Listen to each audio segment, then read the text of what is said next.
क्या हो अगर जंगल के बीच एक ऐसा तालाब हो जिसमें जो चाहे वो मिल जाए, मगर उसके बदले में कुछ छिन भी जाए। अरावली की पहाड़ियों में बसा था गांव सुरजनपुर।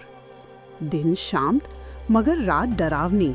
गांव वालों का मानना था जो भी तालाब में गया खाली हाथ नहीं लौटा, मगर अपनी सबसे अनमोल चीज हमेशा खो बैठा।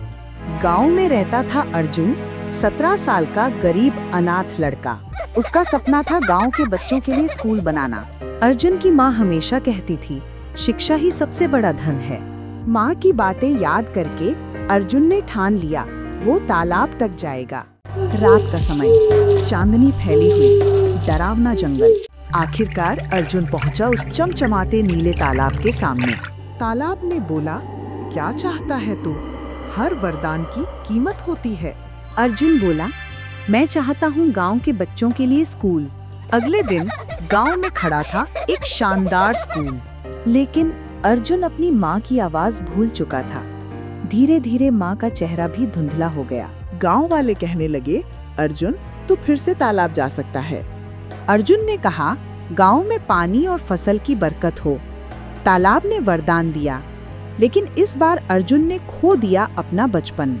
अब गांव समृद्ध था, लेकिन अर्जुन अपनी यादें खोता जा रहा था। फिर गांव पर टूटा सबसे बड़ा संकट, भयंकर बीमारी। अर्जुन जानता था अगर इस बार वरदान मांगा तो शायद खुद मिट जाएगा। फिर भी उसने कहा, गांव को बचा लो, चाहे मुझे भुला दो। तालाब चमका, बीमारी मिट गई, गांव बच गया। लेकिन अर्जुन अपनी पहचान खो बैठा। वो जंगल में भटकता रहा, नाम और यादों से परे। गांव वाले उसे आज भी याद करते हैं, वो लड़का जिसने सब कुछ खोकर सबको बचा लिया। इस कहानी का संदेश है, सच्चा बलिदान वही है जिसमें इंसान अपनी खुशियों से ऊपर दूसरों की भलाई को रखे।